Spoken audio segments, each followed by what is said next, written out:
Appreciate everybody being here. I'm excited about it. You know, it's that time of year.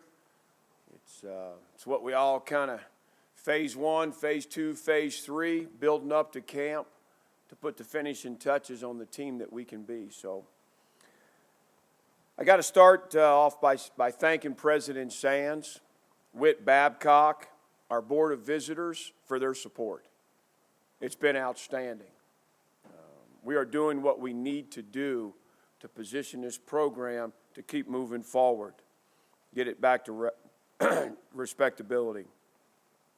Football matters at Virginia Tech. That's what I'm just constantly reminded of how important it is here. Our fan base, our community, the university, and I love that. It's how it was when I was here in the 90s, and we're going to get it back. I want to say this, ticket sales are going really strong. Excited about the direction that's headed. We got a great environment, one of the best in college football. I go back to last year and that Wofford kickoff at 11 o'clock. And that place packed. Students filled their section at 10. So there's some tickets left. There's single game tickets, but again, ticket sales are going very strong. Fan Day is set for Sunday. We're excited about that. The guys are excited about that. Chance for us to give back to the community, to mingle and talk and build relationships. I will say the Triumph NIL members will have early access before the general fan base, but we look forward to visiting with everybody. You've heard me say multiple times now, make no mistake about it, NIL is critically important in college sports today, particularly in football. I'm very proud of the Hokie way and of Triumph, what they've been able to do in that space to keep us competitive. And I'll say it again, I don't want anybody to come to Tech because of NIL possibilities. But I want that and need that to be part of the positive experience for our student athletes. And to this point, it's been that way. Conference realignment, I don't really want to dive into it much. I'm a big believer, big fan of the ACC and what we offer. We had great talks at our conference meetings this year. I also believe in Virginia Tech and how we're represented, how we're seen, and the product that we have here in Blacksburg. So I feel very good about the leadership and the positioning of Virginia Tech in that space. It's my job to put the best college football team out there we can. It's my job and our staff's job to develop the young men within our program. And, that's what we'll continue to do. I think it's important to know that, we're building a program here. And from the ground up, it's something that our players hear me say a lot. They see it in PowerPoint presentations. We're 100 level and working our way up. And that's with everything. Now, we want to build a modern, sustainable program. But it takes time. And we're doing things the right way. We have the support, as I mentioned. We're making progress in the right direction. We are moving the needle. We're doing a good job in our footprint from a recruiting standpoint, which was something that was very important to us on the onset. And then also developing players within our program, on and off the field, developing maturity, developing skill sets, developing an attitude, a mentality that we can win with. We're steady and deliberate in what we do. We have a plan, we have a process that we're sticking to as a staff, as the head coach. I'm a big believer in it. Believe in our process. Nothing happens overnight.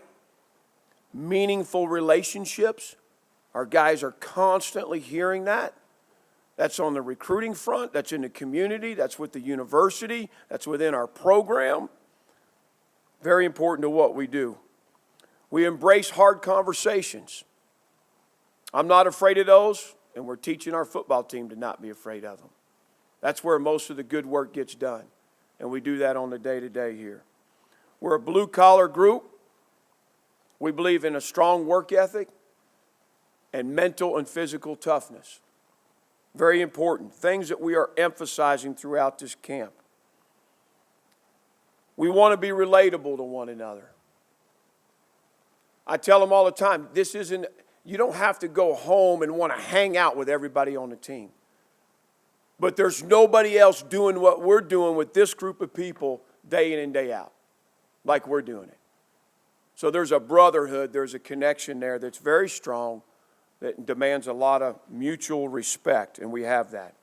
Family plays a significant role in what we do. It's talked about all the time. For the players, for the staff, and then the effort and attitude that is given. It's required. It's non-negotiable here in how we want to do things, what our approach is. Most of you heard me talk about our fundamentals. They're now up in our team room. They're in our meeting rooms. They're in our offices. They're in the weight room. Each and every team meeting starts with the 5 fundamentals. I'm going to touch them some way with our football team.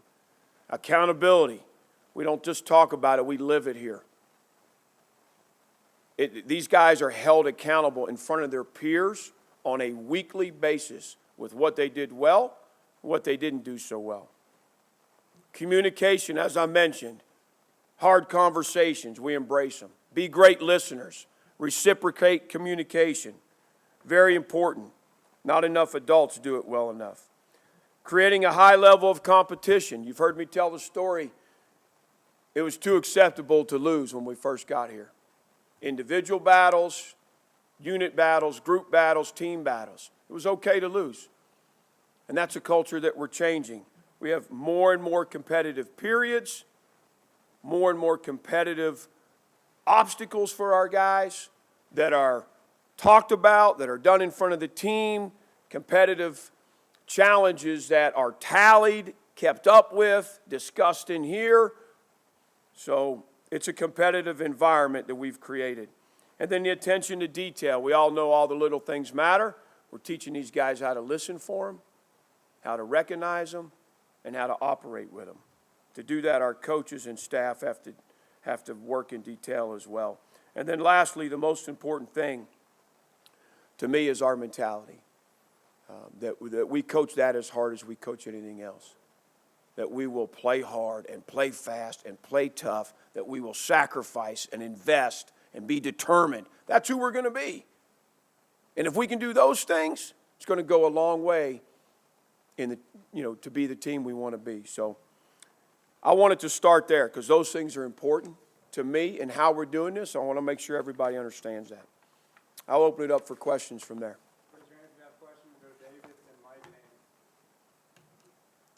Brent, you mentioned in Charlotte, it was probably pretty jarring for Tech fans to hear that Vanderbilt may have had more talent, especially at the skill positions, than Virginia Tech did when you first got here. Where do you think you are now after you've surveyed the spring and a couple of sessions of summer camp? Yeah, just the comparison with Vanderbilt, there's a couple of us on the staff here at Virginia Tech that were in Nashville at that time. And so we've had those discussions. We've had it about Vanderbilt. We've had it about Penn State. We're in a much better place currently. There's more guys that can make more plays at more positions. We're not where we need to be, and we're still young with some of those players I'm talking about. But I feel better about the opportunity to make plays. I feel better about the opportunity to be competitive with the personnel we have than last year at this time. There's more guys that align from a skill set standpoint to be competitive in this league, and there's more guys that align culturally to be competitive in this league. Brent, maybe the last two of the fundamentals there, details and mentality, huge factors when you're in the red zone in terms of executing and toughness. What did you see that was missing in the red zone offensively and defensively last year, and how important is turning that around? Yeah, I think that goes back to, you put these guys in situations in spring ball, you put them in situations in preseason camp. But I've got to do a better job of having them understand the urgency and the mindset that's necessary to win those situations. So we're talking more about that. We're emphasizing it more. It goes back to the broad-based mentality on our football team. It goes back to me being more involved with our offense, with special teams, and the mentality piece especially. So, the details are critical in everything we do. If you want to be a team that executes well, you got to operate with details. And it goes back for us. I don't know how you're detail-oriented on the field if you're not off the field. So all of that is encompassing of what we're trying to do to be a better red zone team, that we are detailed as individuals, as a unit. We recognize how important it is to have your hands in the right place, your hat in the right place, run the route at the right depth, all those things.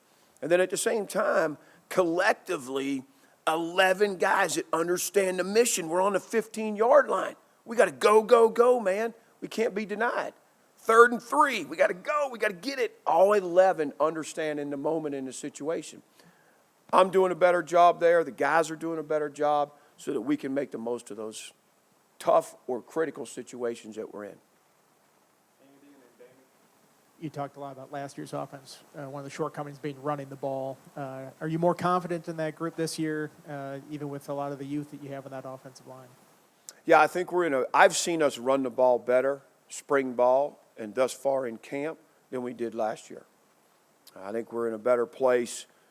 Team blocks, getting movement, running our feet, playing together. I really like what Caden Moore has brought to the center position.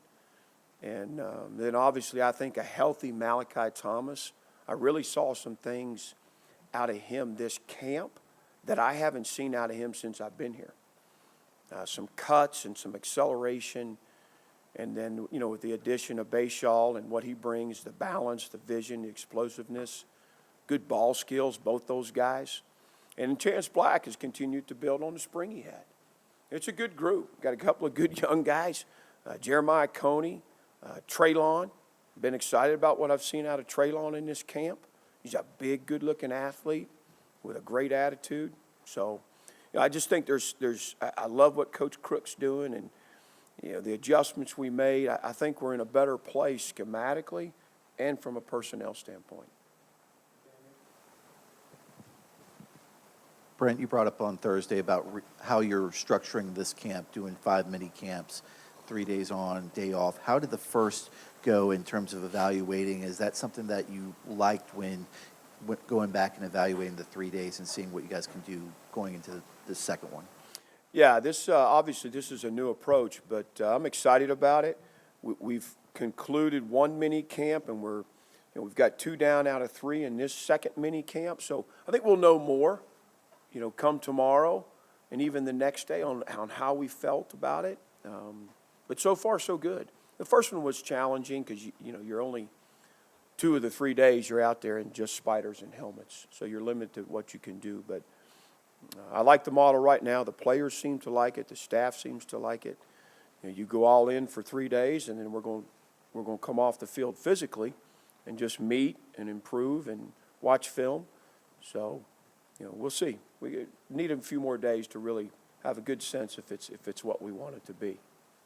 Let's go, Steve, in the back of the room to Lane. Brent, with your personal workday changes and everything that you've made, second season being more head coach, like how's your workday changed now going through? Yeah, the biggest thing is I'm not in that defensive room near as much.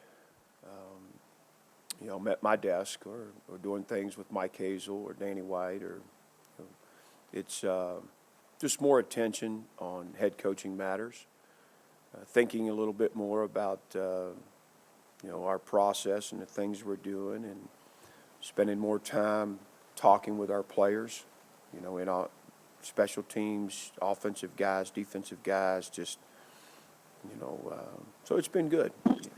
Is the relationship opportunities to build, is that the biggest thing that you've noticed, or are there some other little parts that you're like, I just couldn't do this last year because I was too busy I spend more time on the offensive field than I did last year, talking with those guys, understanding how they're being coached, what they're being coached, just being able to be more involved. I think they appreciate it. I know I do. I don't know if the coaches do, but So just where your time is spent.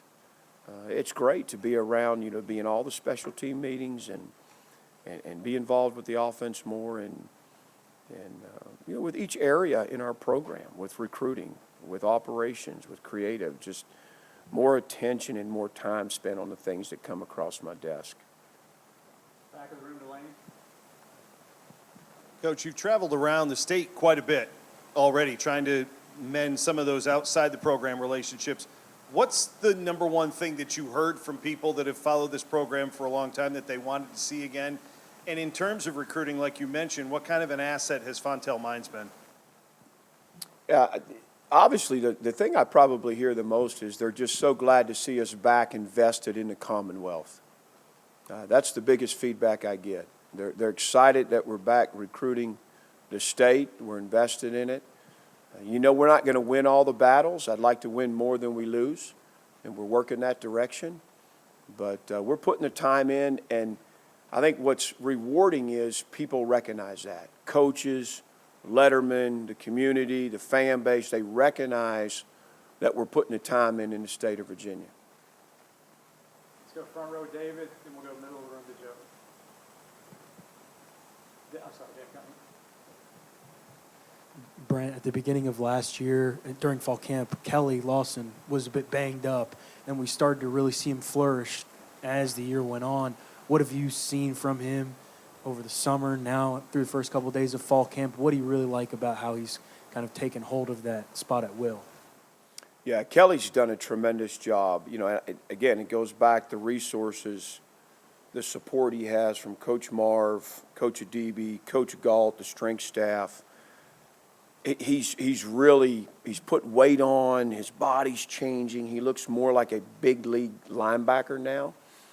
He's probably still a cycle away from reaching his potential with his frame and his strength and explosiveness, but really like where he's at. He's healthy right now, and he's playing well. He's a lot more comfortable at the position. And we had a drill out there yesterday that involved a lot of pursuit, perimeter plays, and when you got a guy that's 6'6" and runs like he does, you can't help but notice when he fires across the field, the ground he eats up. He closes the distance on plays as well as anybody I've coached. Middle of the room to Joey. What position group has impressed you the most coming into this season, and which one has really improved or caught your eye coming into this season? Yeah, I think it's hard not to say, just from a personnel standpoint, the wide receiver room. There's several groups that I'm happy with the progress.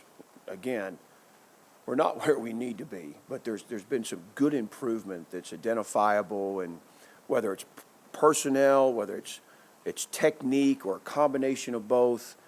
But the wide receiver room, just from a personnel standpoint, it's the development of a couple guys. I'm super excited about the high school class we brought in. And then obviously, the three older guys are certainly impactful in what we're doing. So that room as a whole has just changed the most. Tim Thomas, and we'll go David and Mike. Brent, what have you seen now you're basically almost 2 mini camps through in that Mike linebacker competition? And with the importance of that for running the defense on the field, how important is it to kind of have someone in place, and or how soon do you want to have someone in place for that job? Yeah, we're not going to rush anything as far as, I love the competition. I love to see things play out. I always hope that it plays out to where the decision is a pretty obvious one. It doesn't always work out that way, but it's kind of time will tell. But we've got great candidates there. Coach Marv's done a terrific job of rolling some guys through that spot to make sure that we're giving everybody an opportunity. It is a unique spot. The ability to lead and align everybody and make the calls and then get yourself lined up and ready to read your keys and play fast, it's tough. But right now, Jaden Keller and, the McDonald's, we call him Twin. I'm not sure which one's which sometimes, but, and then, Alan Tisdale has rolled into that spot some. There's three guys right now that are standing out there. And that's not to say that some other guys haven't caught our interest. One guy that, just a young guy that just shows up every day is George Balance. He's got real good instincts. But the front runners would be Keller and McDonald right now. But Allen is just an experienced guy that things come to him pretty easy in there. David Taylor and Mike. I will say this about the mic. I'd love to have a guy that, he could say the wrong thing and the other 10 guys will do it without question. I don't know if we'll get to that point to start the season, but I do know this: we got a strong group at Will as well that can help that and can echo calls and help communicate and reinforce. And we got a veteran boundary safety where a lot of calls happen as well. They all kind of work together. So I think collectively we can be where we need to be. If it's not, got big shoes to fill from that standpoint with Dax and what he was able to do. Brent, in your mind, what are the most tangible benefits to the support that you mentioned Witt and Dr. Sands earlier. In your mind, what have been the most essential additions, either staff-wise or infrastructure-wise, budget-wise? Yeah, that's a great question because it's been very positive in a lot of areas. Number one, Witt and I meet weekly, and we have hard conversations. Issues within the program, directions, things we need to do, concerns. I love that we do that and that he's committed to that. I don't think that's happening everywhere. But, to do things at this level, the level that's necessary to compete for a championship. I mean, I had that experience, the good fortune for 8 years to recognize what that looks like and what's necessary. And so there's been great listeners, and there's a good plan for where we need to go. We're not there yet, but for instance, adding a full-time sports science person, that wasn't in place when we got hired. And the commitment was there to do that. And right now we're getting some invaluable feedback. Part of our 5 3-day mini camps is from the data that's collected from our sports science department. So creating the new staffing that was necessary to recruit or operate at this level, to get the most out of our players in their development, in their practice habits, to get the most out of our recruiting efforts, it just took more manpower. And Witt, Dr. Sands, everybody was on board with that and recognized that. So the manpower has been very important. Budgetary resources have been very important. We just can't continue to do things. When I say a modern football program, that's one that can compete for championships, that has the necessary things in place. And just like I say with everything else, we don't have to match Ohio State's budget. We don't have to match Penn State's budget. But we got to be competitive enough. There can't be such a shortcoming that it's impactful from a negative standpoint. And so there's a big commitment to making sure we're doing things the right way, the necessary way for us to compete at this level. Last one in the room for Mike, and then we'll go to Zim. Yeah, Coach, I wanted to ask you about the development and the outlook for 2 Richmond guys, Keyshawn at defensive end, and then Jalen, who I know moved from receiver to defensive back. What have you seen from both of those guys, and what is the outlook? Yeah, I love both those guys. I'm glad you bring them up. They're 2 of our hardest workers. Keyshawn probably has, outside of Kelly Lawson, maybe the best motor on the team. He knows one speed and one speed only. He's 100 miles an hour to a point where I've had to get on him. It's a walkthrough, and he's going full speed. He's going to factor in. He's into 2 deep. He's got a chance to work into a starting spot. He's determined. He's learning the position. Coach Price has done a really good job with him. I like what he's about right now. He's starting to mature. Last year he was very silly, and he'd go 3 steps forward, and he'd have a bad day or 2. So the consistency's paying off for him. Jalen Jones, the commitment to move over was a tough one for him. A couple of conversations with him and his father, and I think it's working out very well. The defensive staff is pleased with Jalen. He's a solid guy in the two deep right now, working towards a guy that we feel like can be in a healthy rotation that we can win with. He makes plays. There's not a day that goes by that he doesn't make a play or that you don't notice Jalen. Let's go out to Zoom for a couple. On Zoom, please use the raise hand feature to ask questions. Before asking your question, please share your name and media outlet. We could please start with Tim. Hey, Brent, Tim Sullivan from Hokie Haven. You mentioned the wide receiver room generally and how much it's improved. I was kind of curious about specifically the 3 incoming guys that you got from the transfer portal. Obviously, you've only had a few days on the field so far, but what have Ali, Daquan, and Jalen shown to you so far? Yeah, I think just a couple of key words about each one. I think Ali, his leadership and work ethic has been outstanding. I think for Jalen, his playmaking ability, each and every day, he's catching everybody's attention. He's hard to cover. And then for Quan, a guy that big with that kind of size, I mean, he's like an avatar out there running really good routes. He's getting better and better in that area. And his ball skills are really good. He's got a giant catch radius. So all 3 of them are bringing something, important traits, but something different to our program. Any final questions on Zoom? Okay, Travis. We got time for just a couple more here in the room. We'll go David and then Anthony. What has Antoine Powell-Ryland been so far? I know you didn't have him in the spring. Has it been what you expected from him so far? And what have you liked about how he's challenged everybody else and raised the level in that DE room? Yeah, I'll say this. He's very eager, very coachable, which I love. All these transfer guys have been. But he had a play. The first day we had shoulder pads on, we did one-on-one pass rush. And we just hadn't seen a rep like that since we've been here. Just the takeoff, the movement, the pad level. I mean, it was one of those whiff shot sack fumbles, and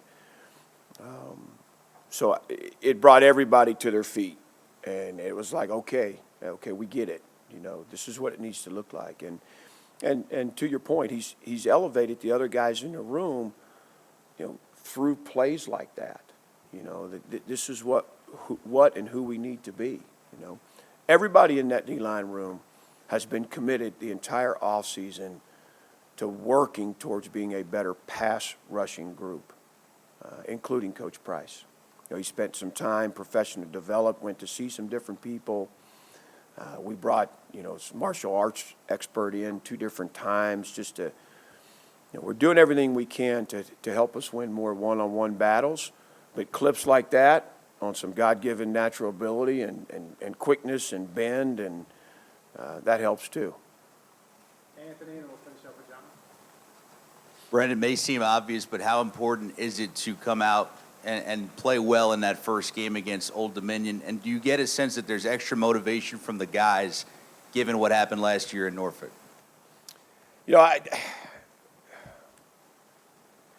I hope they're not thinking too far down the road like that. I'm not saying some of them aren't. It's talked about enough. We try and keep them focused on what we got to do in this camp. I'm not talking about that ball game with them. I'm not thinking about it. I know there's some guys down the hallway that are breaking film down and developing some ideas and thoughts, but, I just truly believe to give us the best chance, man, we got to pour it in each and every day to this camp. And they're doing that right now. Hey, Coach. This year, the one on the defensive side of the ball, the one roster that's looking pretty young is the cornerback slot. Where do you think things are going there? It's you got 2 we know starters because they did last year, but everybody else is pretty young and not really experienced. How you feel it's going? Yeah, I think it's great because we got 2 vets that have both been freshman All-Americans, had good campaigns, in their own right. But I think one guy that does make us feel much better is Derek Canteen. He's a very, very solid contributor at corner right now, as well as at safety. If you were out there the other day, he's playing both. But he's a veteran guy, great technician, great worker, good instincts. Another guy that just the ball seems to find him. So he helps us feel a little better about the spot, about the depth there. And then, I told the group the other day, one or two of those young corners are going to have to play. And you got some good candidates in Dante and Braylon and Christian. We moved Jonathan Penix over there. He made a big interception the other day in practice.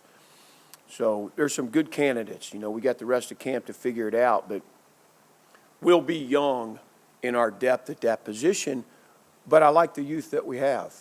And, I kind of look at Braylon. He's like an old head in some ways. His dad played here and played the position and comes from he's really, for a high school guy, he's far along in some things that are necessary at the position. But, I think we'll get to a pretty good point. We just got to develop the heck out of a couple of those young ones, and we got to stay healthy. We can't go down a guy early. We got to stay healthy with those main three and give those other guys a chance to continue to develop, each and every week. Development, happens now, and then it's happening in week 1 and week 2 and week 3 and week 4, and you hope that by the time you got to dial them up for extended reps, it's deeper into the season.